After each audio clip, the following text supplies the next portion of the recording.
Het is een techniek, het is een kunst die bij ons zou moeten zijn om het zo te pakken. Bhakti, devotie. Ik heb geluisterd naar een spreker en ik heb gehoord, ज्ञान से ही भक्ति होती है. Ik zou anders denken, ज्ञान से भक्ति ना, भक्ति से अगर ज्ञान हो.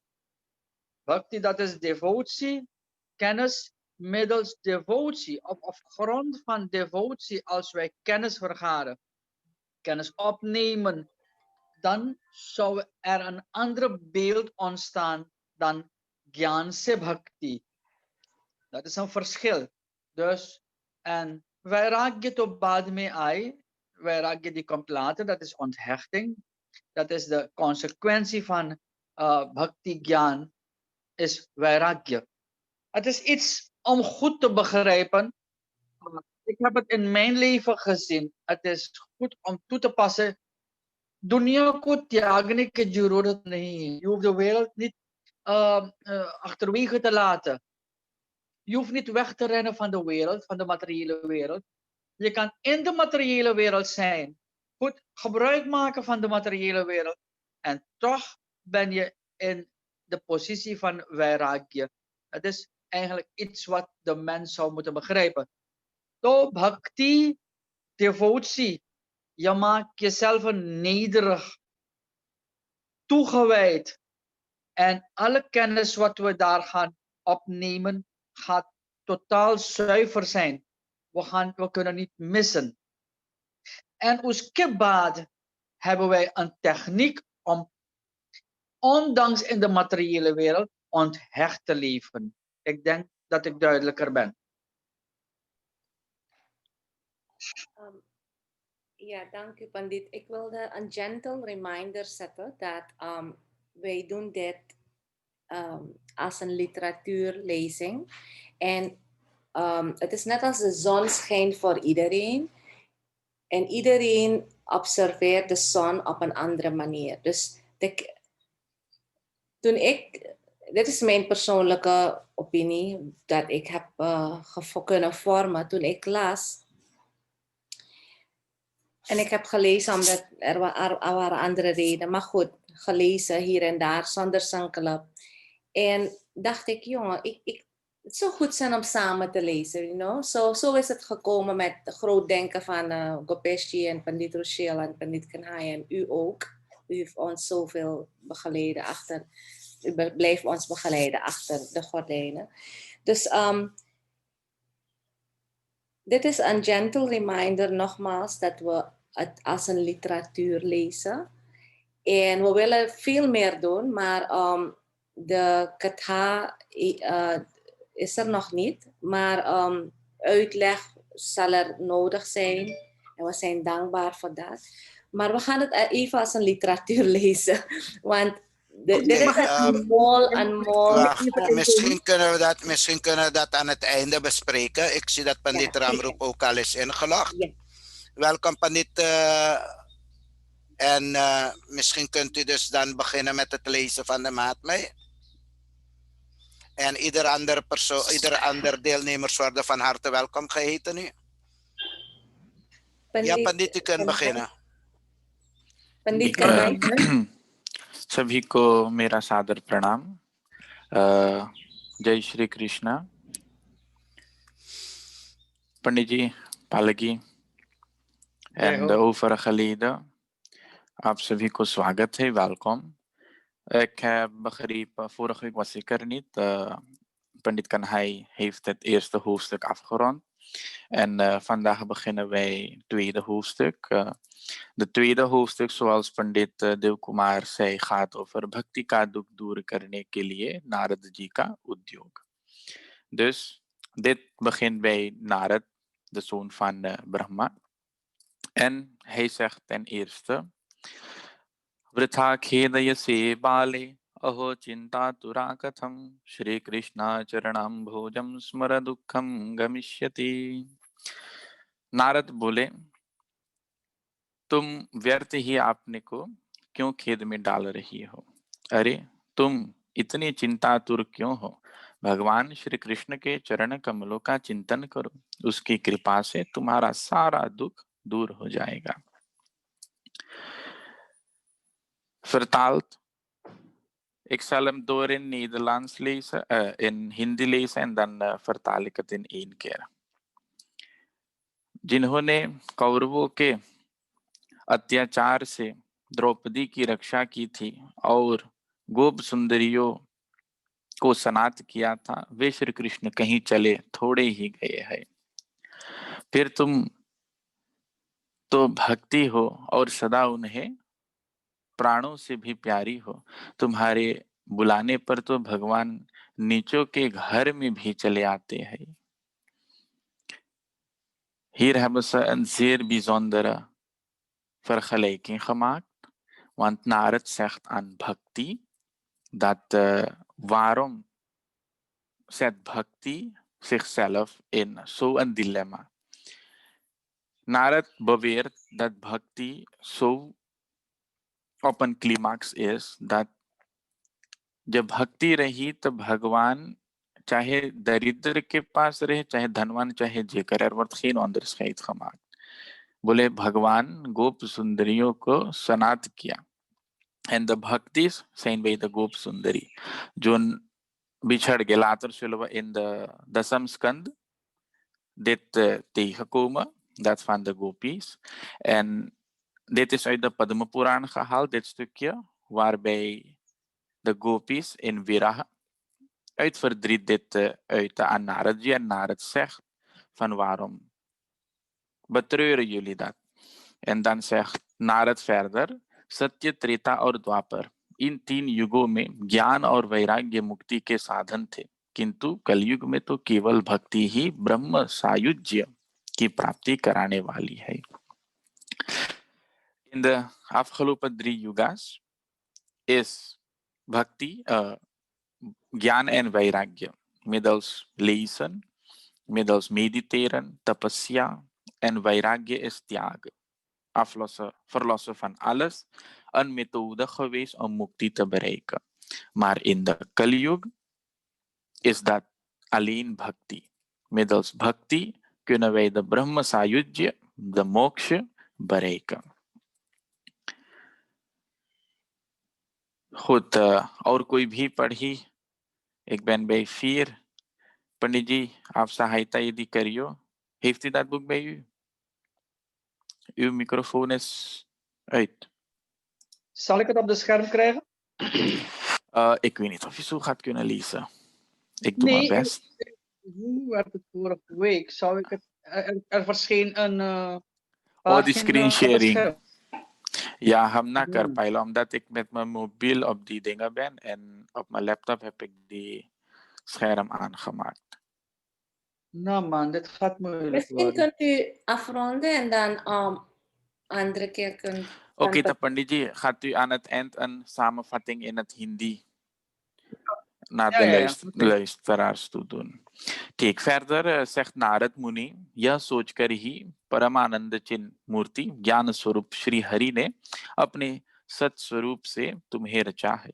तुम साक्षात श्री कृष्ण चंद्र की प्रिया और परम सुंदरी हो. एक बार जब तुमने हाथ जोड़कर पूछा था कि मैं क्या करूं, तब भगवान ने तुम्हें यही आज्ञा दी थी कि मेरे भक्तों का पोषण करो. तुमने भगवान की वह आज्ञा स्वीकार कर ली.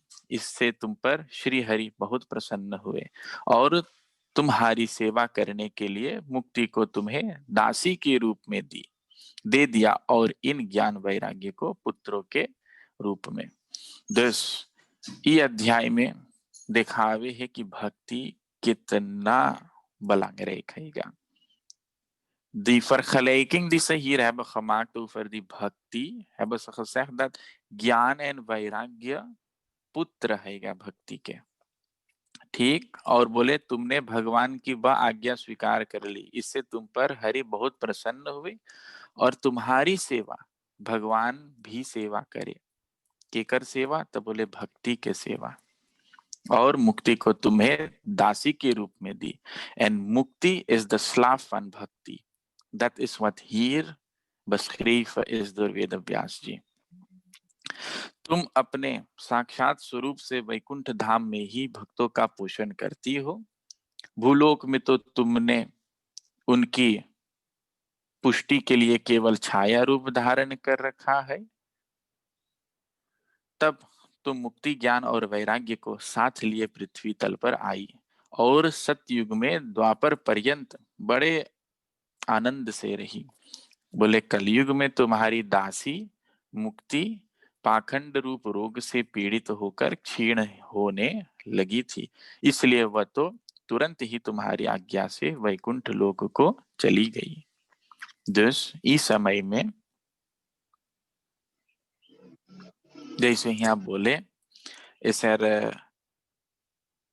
geen वैराग्य एंड ज्ञान, ठीक, वो सब फिर से वैकुंठ लोक के लिए चल गए। जिस ज्ञान भी यदि हम लोग की कलयुग में चाहल जाए तो ना पावल जाए, वैराग्य भी चाहल जाए ना पावल जाए, वो सब ना है धरती पर। Dat wordt hier beschreven omdat in die कलयुग alleen die मुक्ति eigenlijk het medium is om daar naartoe te gaan। बोले इस लोक में भी तुम्हारे स्मरण करने से ही वह आती है और फिर चली जाती है, किंतु इन ज्ञान वैराग्य को तुमने पुत्र मानकर अपने पास ही रख छोड़ा है। बोले eigenlijk में ज्ञान और वैराग्य चल गया है धरती पर से, मार जोन भक्ति हैगा ओके वो ज्ञान और वैराग्य के अपन पुत्र के रूप में स्वीकार करिस और ओकरे कारण से ज्ञान और वैराग्य के कुछ अंश में रहे के परल बा पृथ्वी पर। फिर भी कलयुग में इनकी अपेक्षा होने के कारण तुम्हारे ये पुत्र उत्साहहीन और वृद्ध हो गए हैं। फिर भी तुम चिंता न करो, मैं इनके नव जीवन का उपाय सोचता हूँ। सुमुखी, कली के समान कोई भी युग नहीं है। इस युग में मैं तुम्हें घर घर में प्रत्येक पुरुष के हृदय में स्थापित कर दूंगा। देखो, अन्य सब धर्मों को दबाकर और भक्ति विषयक महोत्सवों को आगे रखकर यदि मैंने लोक में तुम्हारा प्रचार न किया तो मैं श्री हरि का दास नहीं। Dit zegt Narad. Narad बोले, so zelfverzekerd dat Narad Muni in de Kali Yuga de bhakti in iedereen's hart zodanig zal inmetselen dat de bhakti altijd vooruit zal zijn in de Kali Yuga. In elke mahotsav de bhakti zal op top zijn। इस कलयुग में जो जीव तुमसे युक्त होंगे वे पापी होने पर भी बेखटक के भगवान श्री कृष्ण के अभय धाम को प्राप्त होंगे। जिनके हृदय में निरंतर प्रेम रूपिणी भक्ति निवास करती है वे शुद्धांत कर्ण पुरुष स्वप्न में भी यमराज को नहीं देखते। बोले जेकर हृदय में भक्ति सदा विराजे है, en degene die er devotie is, die zal nooit en te nimmer geconfronteerd worden met Yamraj. Yamraj is de devta die onze goede en slechte handelingen zal beoordelen en op basis daarvan ons de vruchten zal geven. Of het nou zure vruchten zijn of zoete vruchten, dat is helemaal gebaseerd op onze handelingen। जिनके हृदय में भक्ति महारानी का निवास है, उन्हें प्रेत, पिशाच, राक्षस या दैत्य आदि स्पर्श करने में भी समर्थ नहीं हो सकते। जेकरे अंदर में भक्ति बा ओके कभी भी डाकनी शाकनी जितना भी अलाई बलाई है, भूत प्रेत कभी ना छू सके हैगा। तब वेदाध्ययन, ज्ञान और कर्म आदि किसी भी साधन से भगवान वश में नहीं किए जा सकते, वे केवल भक्ति से ही वशीभूत होते हैं। दिट इज heel belangrijk कि हम लोग के चाहे अंदर स्त्रीप करे के कि भगवान के यदि अपन बस में हम लोग के करे के बा, then is that alleen middels भक्ति। इसमें श्री गोपी जन प्रमाण है। omdat गोपी लोग दशम स्कंद जब पहुंचल जाए दखान वसीन हु गोपी जन भगवान कृष्ण के अपन बस में करे रहा। मनुष्यों के सहस्रों जन्म के पुण्य प्रताप से भक्ति में अनुराग होता है। कलयुग में केवल भक्ति केवल भक्ति ही सार है। भक्ति से तो साक्षात श्री कृष्ण चंद्र सामने उपस्थित हो जाते हैं। जो लोग भक्ति से द्रोह करते हैं वे तीनों लोकों में दुख ही दुख पाते हैं। पूर्व काल में भक्त का तिरस्कार करने वाले दुर्वासा ऋषि को बड़ा कष्ट उठाना पड़ा। बस बस व्रत, तीर्थ, योग, यज्ञ और ज्ञान चर्चा आदि बहुत से साधनों की कोई आवश्यकता नहीं है। एकमात्र भक्ति ही मुक्ति दिलाने वाली है। हिंदान सूत जी, इस प्रकार नारद जी निर्णय किए हुए अपने महात्म्य को सुनकर भक्ति के सारे अंग पुष्ट हो गए और वे उनसे कहने लगी। En dan zegt nu Bhakti aan Narad Muni. Dus dit alles, भक्ति के महत्व भक्ति न जानता है। Narad oké, upush deze, बताइस कि देख wat jij eigenlijk bent, कौन फैक्टर तो बाटे कलयुग में।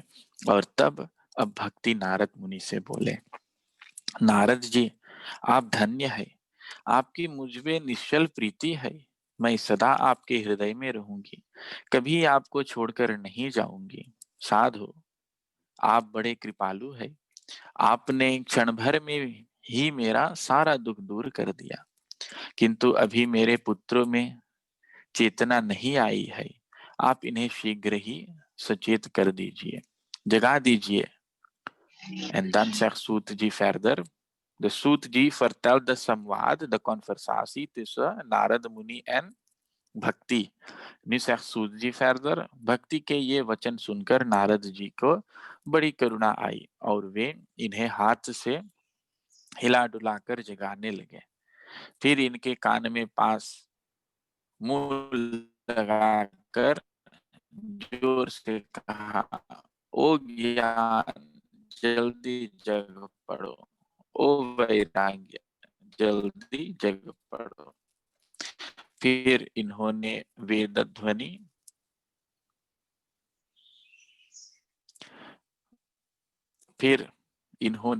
और बार बार गीता पाठ करके जोर लगाकर उठे, किंतु आलस्य के कारण वे दोनों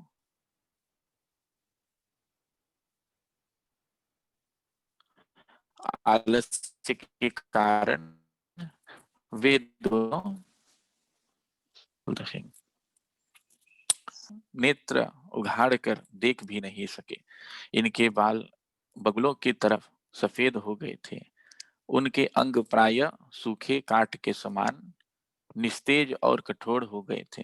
इस प्रकार भूख प्यास के मारे अत्यंत दुर्बल होने के कारण उन्हें फिर सोते देख नारद जी की बड़ी चिंता हुई और वे सोचने लगे, अब मुझे क्या करना चाहिए। इनकी यह नींद और इनसे भी बढ़कर इनकी वृद्धावस्था कैसे दूर हो। शौनक जी इस प्रकार चिंता करते करते वे भगवान का स्मरण करने लगे। उसी समय यह आकाशवाणी हुई कि मुने खेद मत करो, तुम्हारा यह उद्योग निसंदेह सफल होगा। देवर्षे, इसके लिए तुम एक सत्कर्म करो, वह कर्म तुम्हें संत शिरोमणि महानुभाव बताएंगे।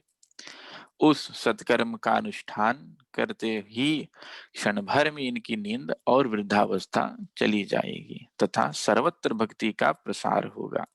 यह आकाशवाणी वहां सभी के साफ साफ सुनाई दी। इससे नारद जी को बड़ा विस्मय हुआ और वे कहने लगे, मुझे तो इसका कुछ आशय समझ में नहीं आया। तब नारद बोले, नारद मुनि is een beetje gaan betreuren. Hij heeft getracht de twee zonen van Bhakti, die inmiddels heel oud zijn geworden, Vridhavastha, want 10 युग से सबन राज करत आयल बा, द ज्ञान एंड द वैराग्य ओके जगावे मांगता है। ठीक, मार सवैर्ध मारनित वाकर, और देखे कि ओकर अवस्था बहुत वृद्ध है। और तब वहां पर आकाशवाणी भैलवा, आकाशवाणी व्यवसाखम यदल्स मीडियम, आकाश से खलय ताइलबा, जो उनकी स्वयं भगवान श्री कृष्ण चंद्र जी रहा और सबके सुनाई देवल गैल बा कि बोले सत्कर्म का अनुष्ठान करते ही क्षण भर में इनकी नींद जाग उठेगी। सत्कर्म व्यवसाख खुद handlingen एन अनुष्ठान इस यज्ञ ई दुई करे से जो ज्ञान और वैराग्य के वृद्धावस्था है वो चल जाए। वृद्धावस्था वो साख जो बुढ़ापा आए गए वो चल जाएगा। एन 10 साल जाग उठे। उस आकाशवाणी में भी गुप्त रूप में ही बात कही। यह नहीं बताया कि वह कौन सा साधन किया जाए जिससे इनका कार्य सिद्ध हो। वे संत न जाने कहाँ मिलेंगे और किस प्रकार उस साधन को बताएंगे। अब आकाशवाणी ने जो कुछ कहा है उसके अनुसार मुझे क्या करना चाहिए? नारद जी पूछे था।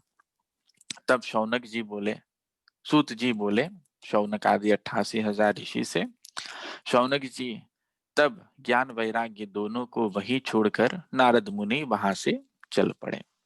अब नारद नागेल को एक जगावे, वहां से चल गए और प्रत्येक तीर्थ में जा जाकर मार्ग में मिलने वाले मुनीश्वर से वह साधन पूछने लगे। En bij elke geleerde die hij aankwam, vroeg hij hetzelfde van hoe kan ik वैराग्य en ज्ञान wakker schudden।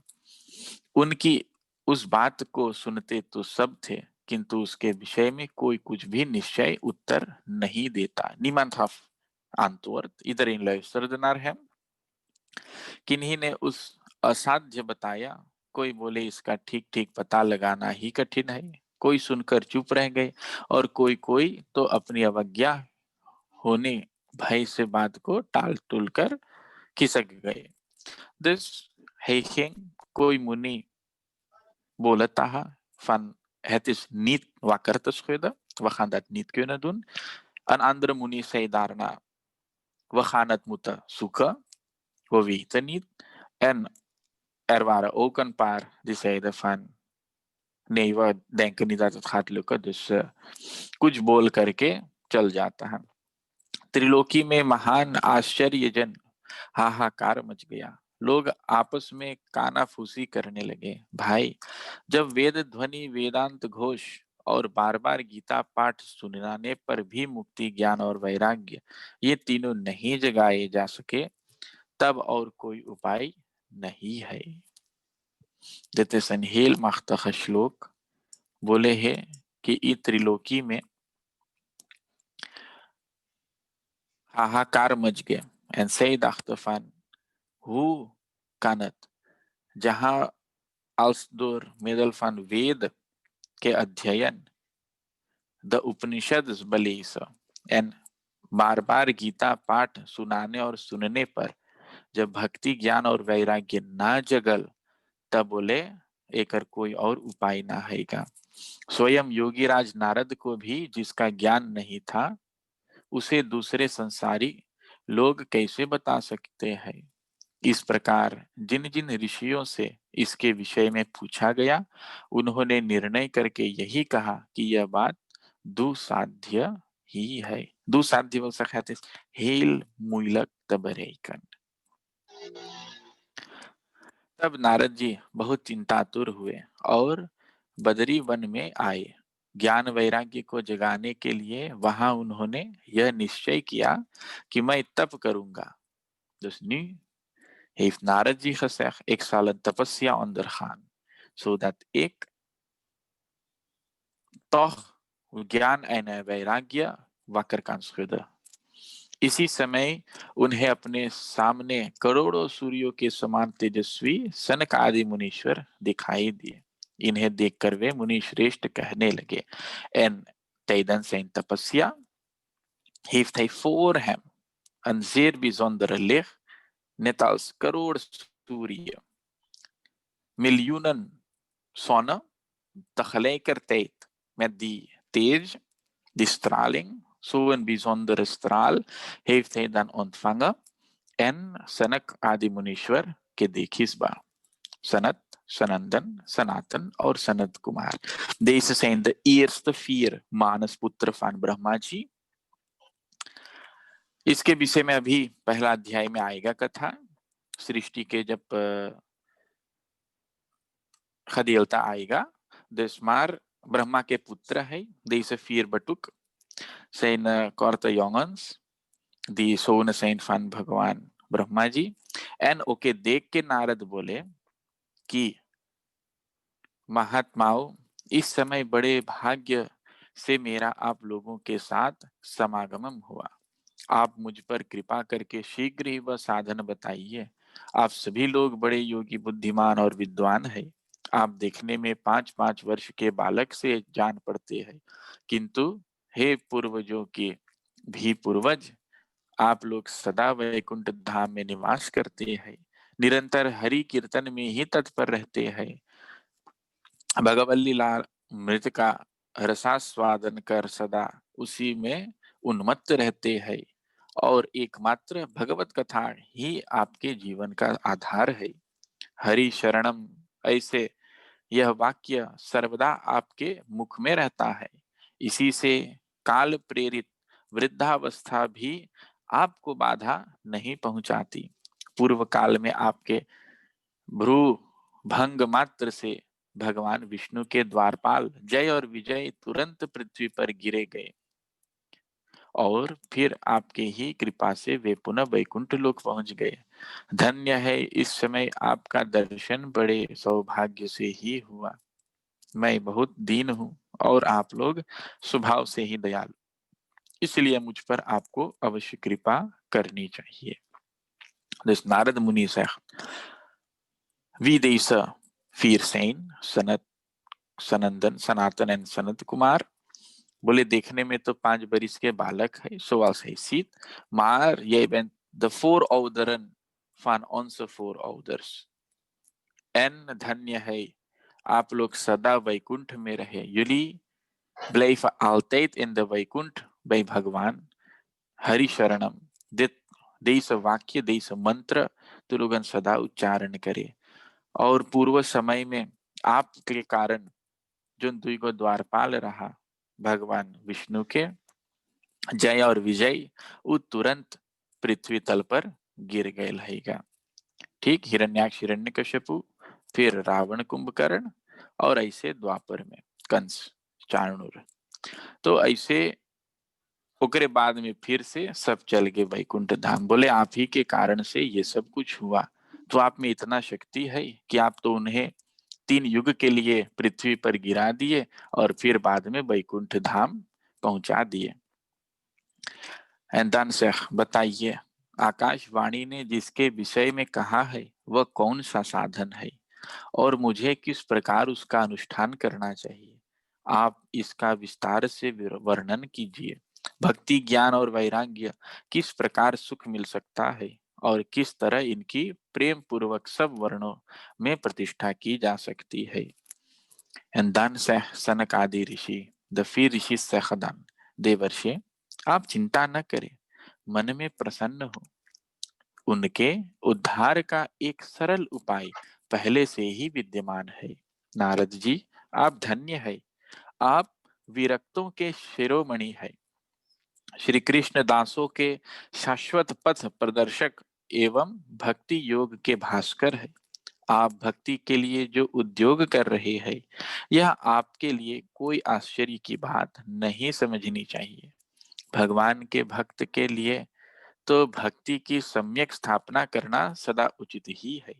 ऋषियों ने संसार में अनेकों मार्ग प्रकट किए हैं, किंतु वे सभी कष्ट साध्य है और परिणाम में प्रायः स्वर्ग की प्राप्ति ही कराने वाले हैं।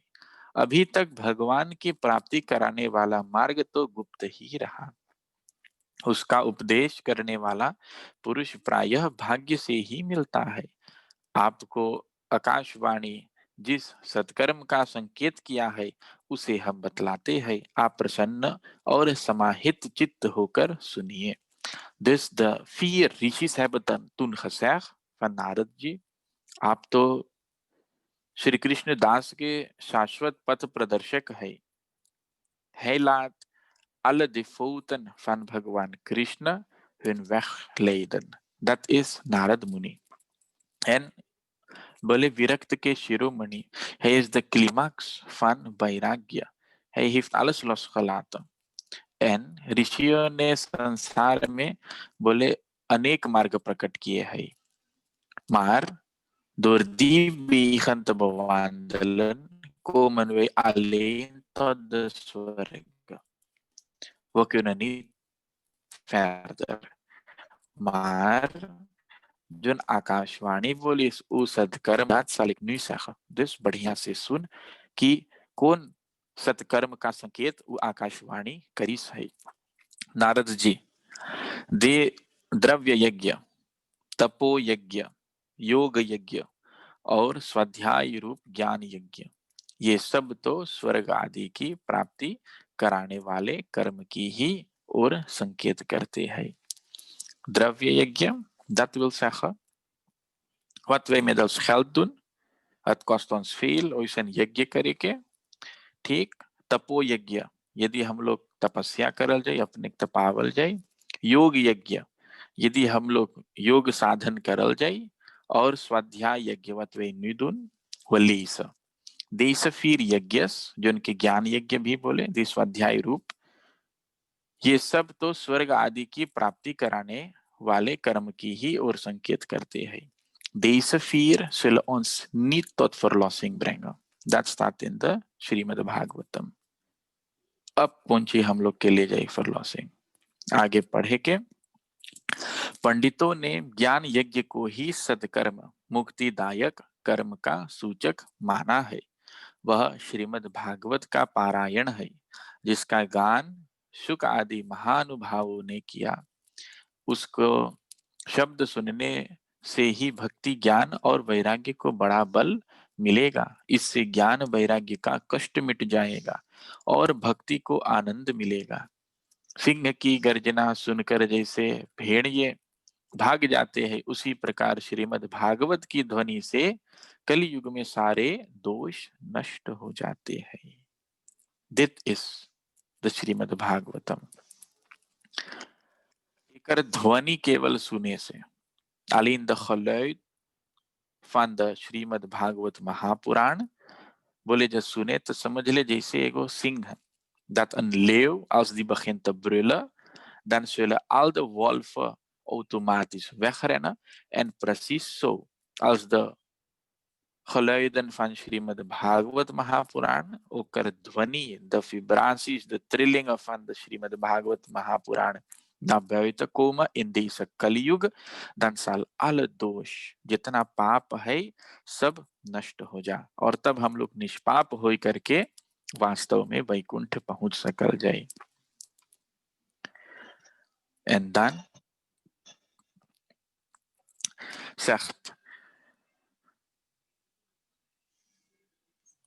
zeggen de vier मुनीस, तत्तते विस्मयः केन यतः प्रश्न करो भवान, श्रीमद् भागवतम श्राव्यम शोक दुखा विनाशनम। बोले तब सब शोक और दुख विनाश हो जाए। श्रीमद् भागवतम श्राव्यम, श्रीमद् भागवत के श्रवण करे से और ओकर ध्वनि आगे प्रचार प्रसार करे से। तब बोले प्रेम रस प्रवाहित करने वाली भक्ति ज्ञान और वैराग्य को साथ लेकर प्रत्येक घर और व्यक्ति के हृदय में क्रीड़ा करेगी। और तब नारद जी बोले, मैंने वेद वेदांत की ध्वनि और गीता पाठ करके उन्हें बहुत जगाया, किंतु फिर भी भक्ति ज्ञान और वैराग्य ये तीनों नहीं जगे। ऐसी स्थिति में श्रीमद् भागवत सुनने से वे कैसे जगेंगे, क्योंकि उस कथा के प्रत्येक श्लोक और प्रत्येक पद में भी वेदों का ही तो सारांश है। आप लोग शरणागत वत्सल है तथा आपका दर्शन कभी व्यर्थ नहीं होता, इसलिए मेरा यह संदेह दूर कर दीजिए, इस कार्य में विलंब न कीजिए। Dus Narad ji is nu met de vraag van, हे सनत कुमार आदि, जब वेद के ध्वनि सुने से, गीता के पाठ सुने से, इतना सब सुने से फिर भी जब उतनी ना जगल तो कैसे भागवत सुने से सबन जग सके हैगा। Dit is de vraag die in Narad Muni oprijst. Want hij zegt, de Srimad Bhagavad is eigenlijk een samenvatting van de Veden en de Vedanta.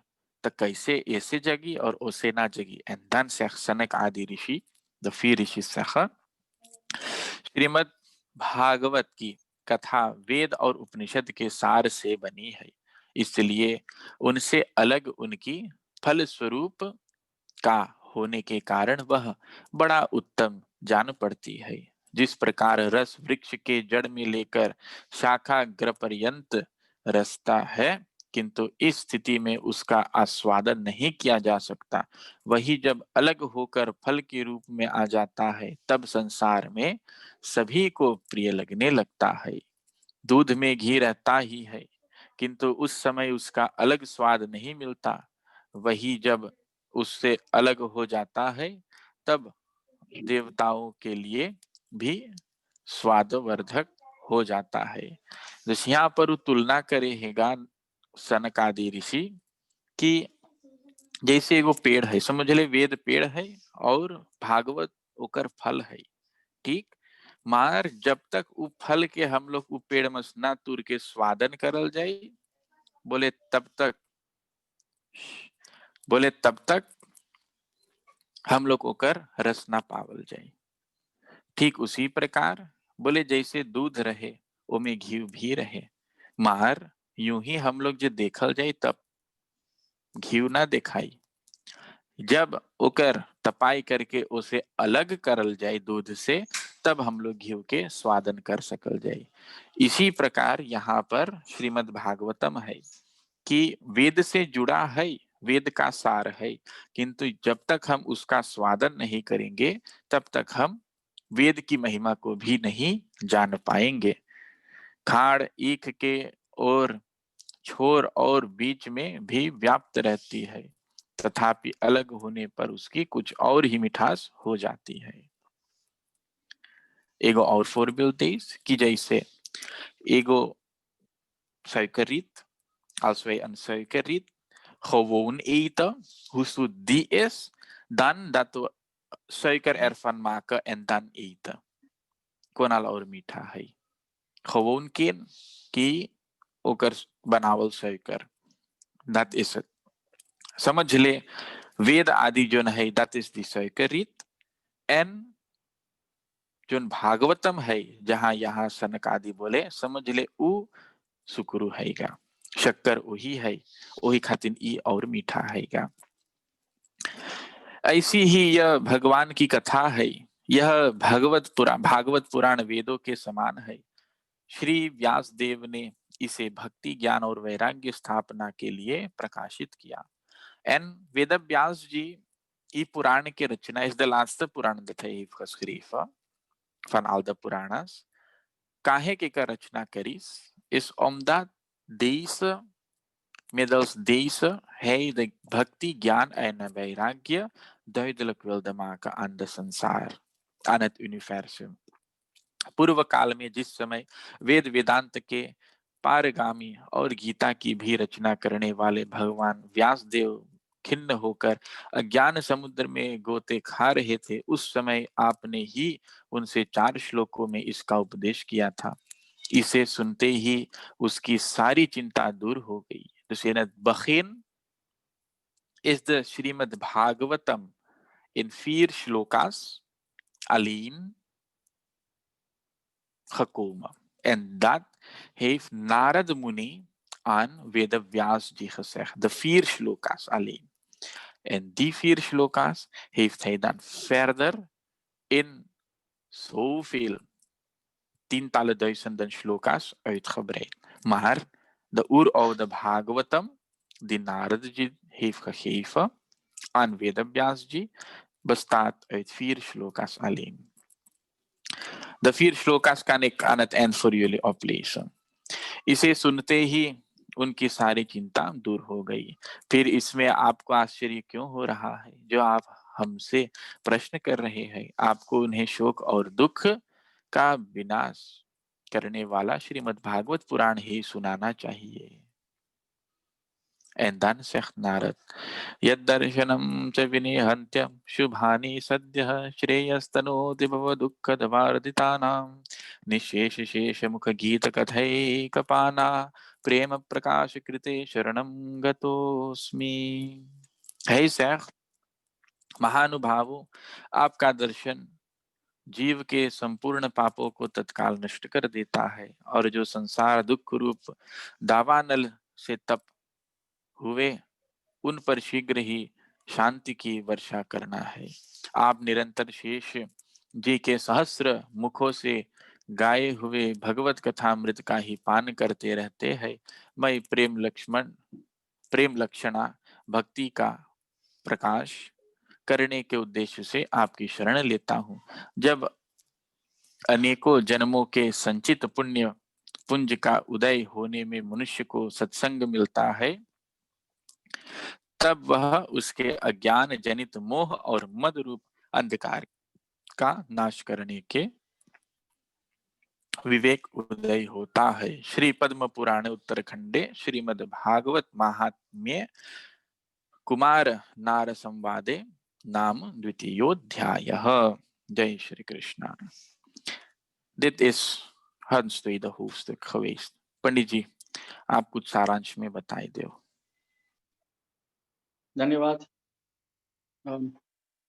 jullie kunnen mij horen? Ja, we horen u heel Ja, we kunnen je duidelijk. horen. Oké, Radha ji, wat verwachten jullie? Hoe zou het moeten zijn? Een samenvatting in het Nederlands. Oké. Heel veel, maar toch ga ik het kort maken. Ik denk, U legt het heel mooi uit. Dus als wij onze tijd willen benutten, als het zinvol zou moeten worden, het is goed om te begrijpen, de essentie te begrijpen, wat Pandit Rushilji net gelezen heeft. Ik wil even dit voor jullie informatie eigenlijk naar voren willen brengen. Het is een neiging bij de Pandits. Het komt automatisch dat je de neiging krijgt om te vertalen. Dus al is iemand wens lezen, het lukt niet bij de Pandit. Die heeft de neiging om te vertalen. Dat is zo zijn we opgevoed. Maar anyway, Bhakti, Gyan, Vairagya. Er zou ontwaking moeten plaatsvinden. En het is bij de mens zou dat moeten plaatsvinden. Gyan, Vairagya. Bhakti, die is op een eenvoudige manier kan dat plaatsvinden. De zaad van Bhakti zit al in ons. En middels Bhakti kunnen we alles bereiken in Kali Yuga. Dat is net verteld geworden. Als ik Narad Rishi mag interpreteren, Narad Rishi in Kali Yuga is de persoon met sadhana, met yoga, met meditatie, leiderschap, devotie, toewijding. En zulke mensen hebben wij nodig die ons kunnen begeleiden. Om aan te komen bij bhakti en daarna gyan. Er is gezegd, Kali Yuga met gyan, vairagya gaat niet werken. Als ik mijn eigen mening daarop mag geven, ga ik zeggen, nee, gyan is er. Misschien niet op dat niveau van Srimad Bhagavad Mahapuran. En vairagya niet op dat niveau van Srimad Bhagavad Mahapuran. Maar in een bepaalde mate hebben we dat. Gyan gaat ten aller tijde zijn. Maar in welke mate? En als we vergelijking maken dan. De ontwaking kan alleen maar plaatsvinden middels Srimad Bhagavad Mahapuran Katha. Nog meer, de 10e hoofdstuk in Srimad Bhagavad Mahapuran Katha, dat is Bhagwan Krishna के जो लीला का वर्णन है, waar Bhagwan Krishna de spel heeft gespeeld met de gopis. Ook is Sunese, als we naar luisteren en ook implementeren in ons leven, of op zo'n manier ook onze levensstijl kunnen vormen, kunnen wij direct contact komen met bhakti. En bhakti betekent tegelijkertijd mukti, onthechting en tegelijkertijd kennis, de flow of knowledge kan daar plaatsvinden. We hebben gehoord over de 4 rishis, Sanat Sanandan, Sanatan, Sanat Kumar. Manasputra, er zijn niet zonen die biologisch op de wereld gebracht zijn geworden, maar Manas, Brahma en Manasputra, ze komen uit gedachten van Brahma, zijn voortgevloeid. En ik denk alles op de planeet aarde, tussen de mensheid en alle andere levende wezens, gedachten, mind. Het is heel belangrijk, alles wat naar buiten komt, vindt eerst in onze mind plaats en dan naar buiten. Zo, er is heel veel te praten, maar het is een korte samenvatting, een essentie van wat heel belangrijk is voor de mensheid. Radhaji en de anderen, Gopeshji.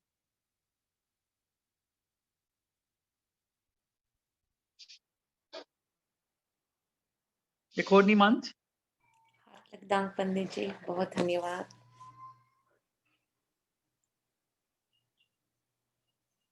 Gopeshji? Oké, ja. Horen jullie mij nu? Ja. Ja. Radha, jij Ja. kan verder dan. Ja. Wat is het vervolg? Moet de pandit doorgaan met tweede adhyay? Ja, hij kan doorgaan als hij wil lezen. Pandit Ramroop. Is het lang? Hoe lang gaan we blijven, de tweede adhyay? Is niet zo lang. Maar Ik denk, we zijn 9 uur begonnen, toch? We hebben nog maar 10 minuten zo. Precies. Nou, zo chill tweede adhyay hoy paega. Oh. Het heeft toch meer dan 50 sloks, zie ik. Gopeshji, wat denkt u we kunnen doen? जी, एक korte samenvatting कर दे and ik zal dan de 4 shlokas van de Srimad Bhagavatam जो पहला रहा जो नारद मुनि देई से रहा ओके हम आप लोग खातिन voorlezen करके vertaal कर delen hier. Of ja, ik weet niet, de vertaling heb ik niet. Maar पंडित जी आपके पास में भी है क्या? अच्छा, vertaling नहीं होगा, maar we kunnen जैसे आप Ja, लोग dus die, want ik weet, kijk, जब कुछ अनहाल होवेगा, dan is het ook goed dat je weet waarover het is. Welke, want dat daarop baseert de Bhagavatam. En als we dat niet weten, dan is Pihan Kelum Bulli, we hebben Bhagavad classes gedaan, of ja, we hebben samen gelezen, of je pucht hoe is het ontstaan? Nou ja, het was er voor altijd, maar kaise al ter sprake, dan weten we tenminste कि कैसे भइल हैगा. Laten we horen. Oké, ik heb het. Oké, pandit Het nog een is nu vraag. niet in die Bhagavatam. Ik zoek hem even op. Ji. Pandit nog een vraag. We hebben 6 adhyay, no, van die Mahatmya. 6 hoofdstukken zijn er. We hebben 2 afgerond. Dus er zijn nog 4. Heeft Pandit enig idee, die andere 4? Of het nog 4 sessies zullen in beslag nemen? Hoe lang we daarover zullen doen? Want dan kunnen we dat gelijk afronden in volgende sessies ook. Maar voor de mensen om een indruk te hebben hoe lang dat gaat duren, die adhyay's lezen, die Mahatmya. Heeft Pandit een idee? Natuurlijk niet helemaal, maar hebt u ongeveer een idee, een indicatie? We gaan proberen in nog 2 zondagen af te lossen. Oké, is goed. Dan weten de mensen dat het misschien in 2 zondagen gaat lukken. Zondag bachega. Atja, is goed. Dan Radha, gaan we dan de volgende 2 zondagen dan alles lezen, de Mahatmya? ठीक है, जैसे ja, ठीक है. Ja, is goed, Pandit. Dan kunt u weer de Chatusloka lezen. Ja, nu lees ik de Chatushloki Bhagavat. Ik wist niet dat dit aan de orde zou komen, dus nee, हम खोज के धैर्य रही थी माते sir well या पंडित जी आपकी video अहमेवासमेवाग्रे नान्यद्यत् क्षमा करना Yeah.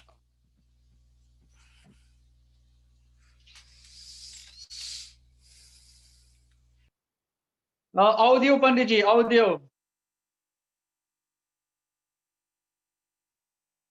We horen u niet. पंडित जी आपके मिक्रोफोन uit है. क्षमा करना संबीचा lastig. आप Ja, सुने हम technologie. क्या nu goed? Ja. ठीक. चतुश्लोकी Bhagavat ik zal nu de 4 shlokas lezen. Ahamevasamevaagre nanyad sadasatparam paschadaham yadetaccha yovashishyeta sosmyaham ritiratham yad pratiyeta na pratiyeta chatmani tadvidyadatmano mayam yatha bhaso yatha tama यथा महांति भूतानि भूतेषु चावचेष्वनु प्रविष्टान्यप्रविष्टानि तथा तेषु न तेष्वहम् एतावदेव जिज्ञास्यं तत्त्वजिज्ञासुनात्मना अन्वयव्यतिरेकाभ्यां यत् स्यात् सर्वत्र सर्वदा. चतुश्लोकी भागवतम संपूर्णम. श्री कृष्णचंद्र भगवान की जय.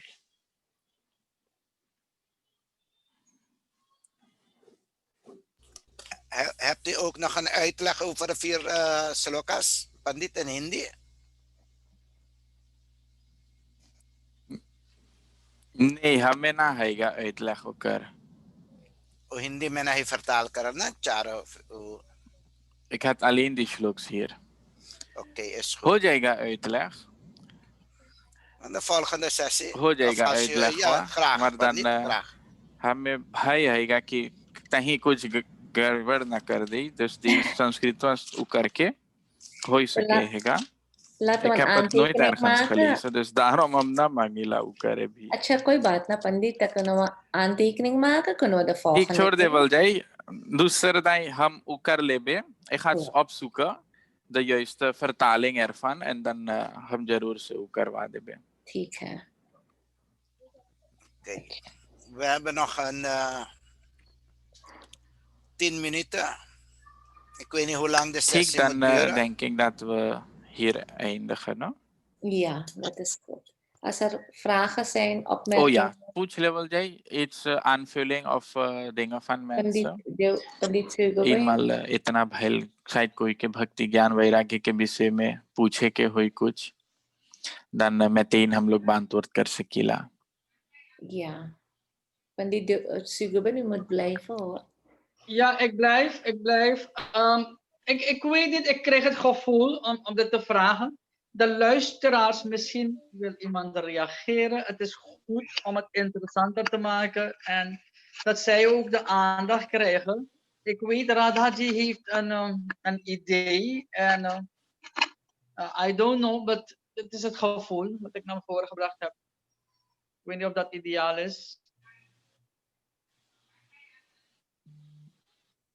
Zijn er vragen? Want we hebben 2 pandits hier die veel ज्ञान hebben.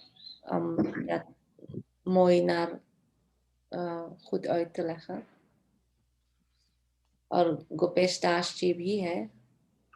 Ja, gaat u gang. Karuna ji, आपके कुछ vraag है? Nee, ik heb geen vragen, maar ik wil even ieder netjes groeten, want ik ben laat binnengekomen. Dus ik wil aan ieder zeggen Paliki en Ram Ram Sabkoike. Jai Shri Ram. Dank je. Okay. Mensen, vragen jullie een vraag? Komen jullie met wat vragen? Zodat er wat interactie is in de groep. Helemaal, interactie. We moeten wat interactie hebben, zodat we een tweerichtingsverkeer hebben. Iemand een vraag? Over bhakti, over de Srimad Bhagavatam. Haribol. Ja. बोल मैं विशाल. बोलिए विशाल जी. पंडित जी, जैसे ज्ञान आपने बोला, ज्ञान natuurlijk सबको एक ज्ञान रहे maar om bhakti ज्ञान te krijgen. Die connectie, die verband, hoe is dat? Is het wel door goed gekomen, mevrouw? Is de vraag Ruchel, duidelijk kan ik gesteld? ingaan? Ji Moet ik het herhalen? ik kan hierop ingaan. Hij stelt de vraag dat de gyan eigenlijk bij een ieder is, maar niet opgewekt. Hoe de gyan van de bhakti komt, als ik het goed heb. Is dat het? Jawel, jawel.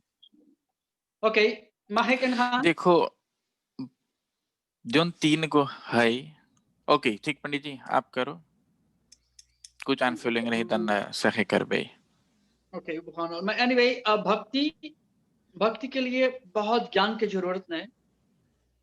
Bhakti is allereenvoudigste medium. Als we Srimad Bhagavad Gita lezen, dan zien we daar dat aangegeven is dat Gyan ingewikkeld kan worden. Maar terwijl Bhakti, daar hebben we alleen wat toewijding nodig. Ik samarpan bhav की जरूरत है. Jouw Bhavna hebben we daar nodig. Jouw mooie emotie hebben we daar nodig. Jouw mooie gevoelens hebben we daar nodig. Jouw intentie hebben we nodig. Interactie nodig met de natuur, met het universum. Kan Bhakti zo daar gaan ontwaken. Er is niet veel kennis voor nodig. Mensen zonder kennis, zonder scholing, hebben toch Bhakti. En die kunnen toch de allerhoogste bereiken.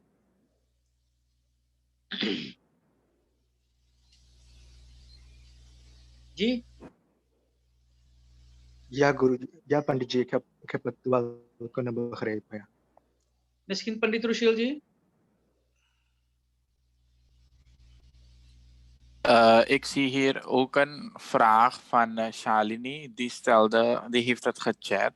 En die vroeg of er een verschil is tussen Srimad Bhagavad Gita en Srimad Bhagavad Mahapuran. Ego hai Bhagavad, ego hai Bhagavad. Wat wij doen is Bhagavad. En Bhagavad is wat Bhagwan Shri Krishna Chandra Ji zelf heeft gezegd aan Arjun. En de Bhagavad Mahapuran is de beschrijving van die Satchidananda Swarup Bhagwan Krishna door Vedavyas Ji. Dit was voor Shalini en ook voor de anderen die misschien nog twijfels hierover hadden wat het verschil is. Want de meesten denken misschien is het hetzelfde.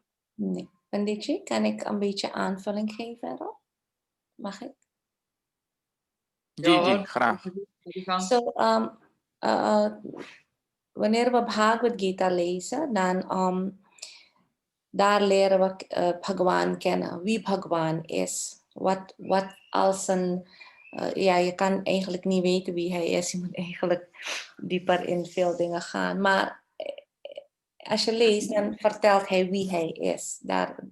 Dat krijg je uit de Bhagavad Gita. Het is ook het gesprek tussen zijn favorite, hemzelf en zijn favorite Arjun, zijn friend ook.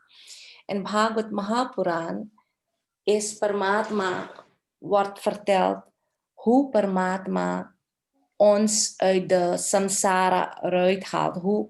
Hoe Paramatma ons beschermt wanneer wij aan hem devoted zijn, aan hem tijd geven.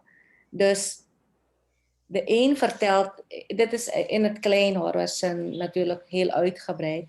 Bhagavad Gita vertelt wie God is, maar Bhagavad Mahapuran, daar leer je kennen wat wij als ziel meemaken en wat wij kunnen doen om Paramatma beter te kennen.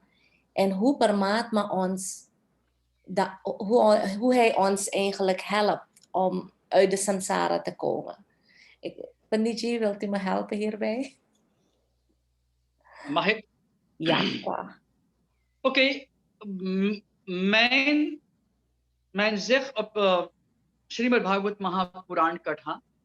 En het verschil tussen Srimad Bhagavad Gita, ga ik zeggen, Srimad Bhagavad Mahapuran, Sargascha Pratisargascha, Vansha Manvantaranicha.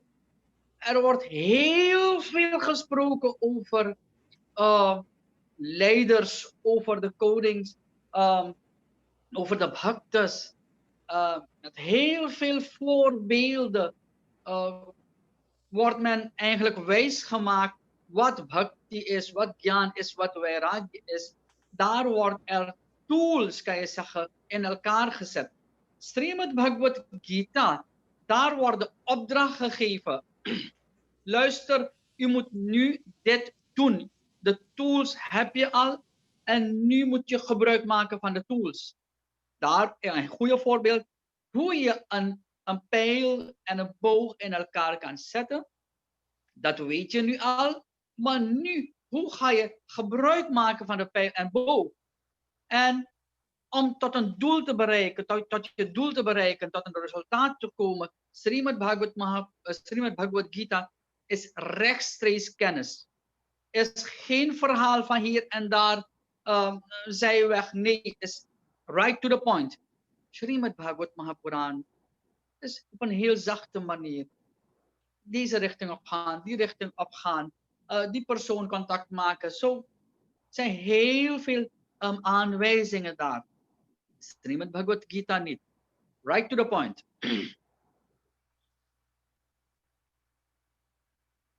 Ja? Aanvullend erop,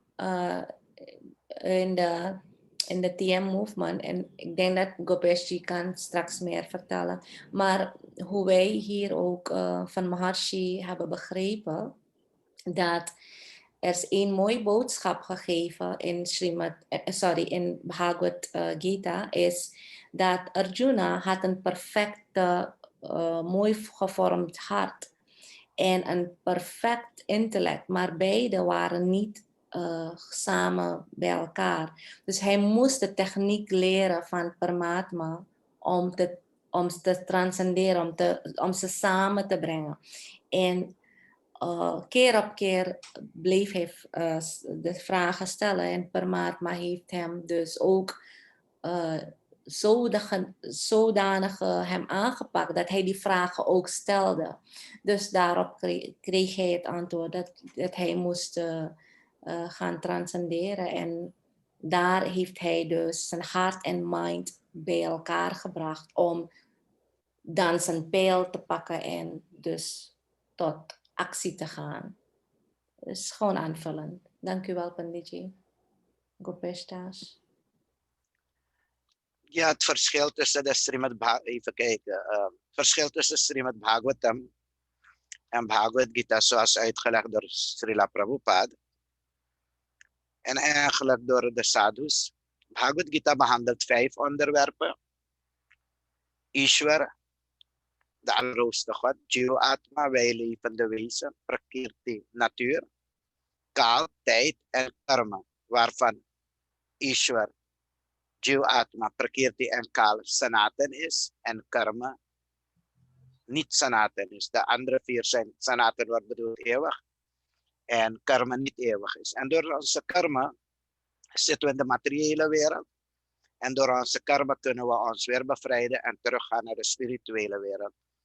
Bhagavad Gita behandelt eigenlijk perfect kennis, absolute kennis. Het is niet relatief kennis. Bhagwan zegt daar over deze 5 onderwerpen. En dat wil zeggen dat absoluut waar is, absolute waarheid is. Alleen door onze intelligentie, door onze geconditioneerde intelligentie, kunnen wij dat niet begrijpen. Daarvoor zegt ook de Bhagavad Gita dat we die pranipatena pariprasnena sevaya upadekshanti te gyanam gyaninas tattvadarshina. We moeten ons wenden tot een spiritueel leraar die de waarheid gezien heeft. En die kunnen ons de diepere essentie van de Bhagavad Gita uitleggen. En die personen, de spirituele leraar, de gurus, de rishis, de munis, de sadhus, die de kennis van de Bhagavad Gita gerealiseerd hebben, die hebben hun realisaties in Srimad Bhagavatam gegeven. En de Srimad Bhagavatam behandelt 10 subject matters, 10 onderwerpen, eerste creatie, de tweede creatie werd door Brahma, de onderhouden, de manwanters. Zo zijn er 10 verschillende onderwerpen. En de Srimad Bhagavatam geeft voorbeelden uit onze menselijke samenleving. Er zijn verhalen daarin van Ambarish Maharaj. Er zijn verhalen van Kapil Dev, die vertelt aan haar moeder, aan zijn moeder. Zo, de verhalen maken dat de sluimerende liefde in ons hart weer opgewekt kan worden. En wat Pandit eerder al zei, andere dingen, ze leiden niet tot bevrijding, ze leiden tot hemelse planeten. Maar we moeten weten, Bhagavad Gita zegt, in werkelijkheid, wat wij niet willen, wij willen niet oud worden, wij willen niet ziek worden, wij willen niet doodgaan. En waarom komt dat? Omdat wij een spirituele ziel zijn, zegt de Bhagavad Gita. En willen we werkelijk geboorte, ouderdom, ziekte, dood overwinnen? Bhagavad Gita zegt, Janma Mrityu Jara Vyadi, Dukkha Dosha Darsana. Geboorte, ouderdom, ziekte, dood zijn de werkelijke problemen van ons mensen. En als we dat niet willen, moeten we bhakti beoefenen, moeten we onszelf overgeven in de vorm van Nauda Bhakti, Shravanam, Kirtanam, Smaranam, Padesevanam, Archanam, Vandanam, Dasya, Sakya, Atvani, Vedam, deze vormen, 9 vormen van bhakti beoefenen, zodat wanneer wij het lichaam verlaten, aan Bhagwan kunnen denken en zo onszelf terug kunnen plaatsen, positioneren in de spirituele planeten. Dat is een beetje de essentie van de 2 geschriften. De een wordt door Bhagwan zelf gesproken als absolute waarheden. En de andere, Srimad Bhagavatam, wordt door de sadhus, de mahatmas, de rishis, die de kennis gerealiseerd hebben, aan ons vertellen over hoe de 10 onderwerpen erin zijn. Ik denk dat als we in tijd de Srimad Bhagavatam verder gaan lezen, zal veel duidelijker worden. Ik dank de Pandit heel erg voor hun bijdrage en vooral ook voor de hele mooie manier om de Srimad Bhagavatam uit te leggen. En laten we hopen dus dat wij zo verder kunnen gaan en dat steeds meer en meer de sluimerende liefde voor Bhagwan die reeds in het hart aanwezig is, weer tevoorschijn mag komen. Dat was mijn bijdrage, Pandit Rishi.